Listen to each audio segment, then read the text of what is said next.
Someday we'll get paid for this.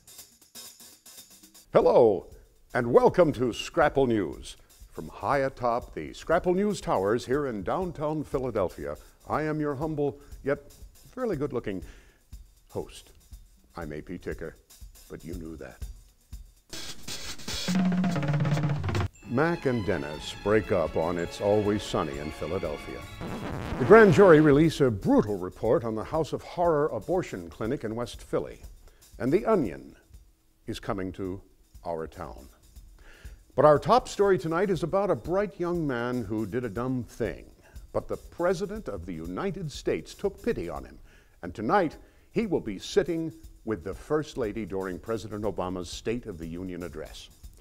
Now, according to a story in the Philadelphia Inquirer, it all started when 4 members of the West Philadelphia Hybrid X team, which gained national attention last year for performing unexpectedly well in an international fuel efficiency contest for cars, were invited to see President Obama announce a new math and science initiative on September 16th.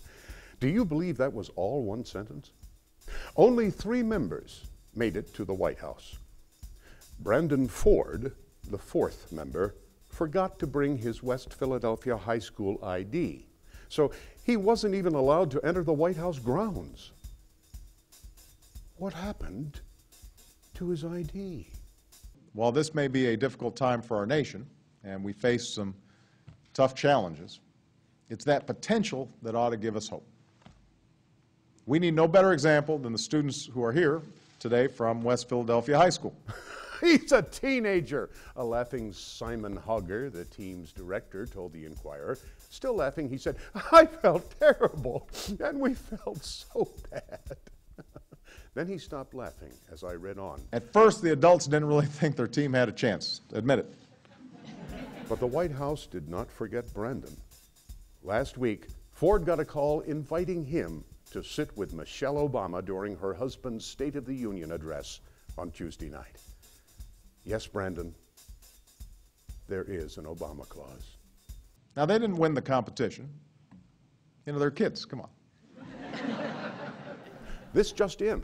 U.S. investigators have been unable to find evidence directly linking WikiLeaks founder Julian Assange and Bradley Manning, the Army private suspected of passing on confidential documents to the whistleblowing website, according to NBC News.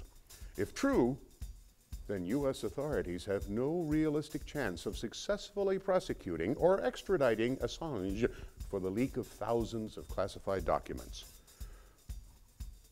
Just saying. On Monday, the Lower Merion School District fired 43-year-old Robert Sheinin, an award-winning teacher, for having a romantic relationship with one of his students at Lower Merion High School. Sheinin's termination does not include any settlement or severance pay, district spokesman Doug Young said. It also ends the district's investigation into the matter. District officials have been spare with details about Sheinin and the student.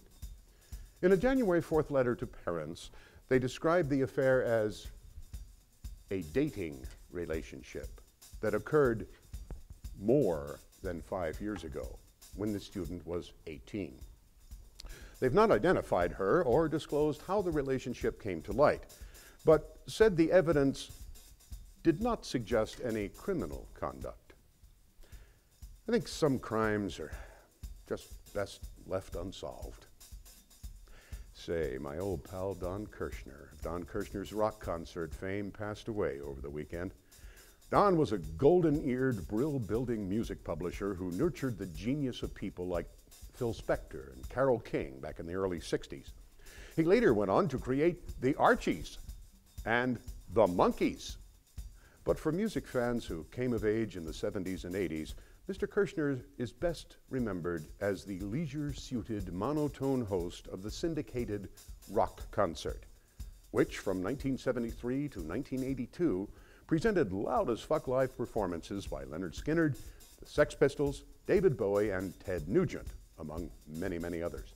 Many people are saying that punk rock could be a wave here in America. We'll let you judge for yourselves. The Ramones, one of this country's top punk rock groups, were first brought to our attention by Seymour Stein and Danny Fields, displaying high energy and excitement. Here they are, New York's own, the Ramones. Well, you're alive now, baby. You better shut it up. Don became the Ed Sullivan of the 70s. What made it so funny was that Don often seemed strangely out of place, as if he barely knew the acts he was introducing, which, now that I think about it, was sometimes the case. Someone once told me I had to put on Alice Cooper, he recalled in a 2004 interview with the Washington Post. I said, "Well, is she any good?" Oh, that Don. I remember back in the day living on the second floor of this old lady's house, and the thermostat was in my room. It was the middle of winter, real cold, and I was watching Don Kirshner's rock concert, and Canned Heat came on. And I cranked it all the way up and started jamming, man. Oh, boy. And the old lady comes up and knocks on the door and says, "Turn up the heat." And I'm like, "It's all the way up, ma'am. Really?" That was a hearty laugh. I'm A.P. Ticker, and I'm going up the country.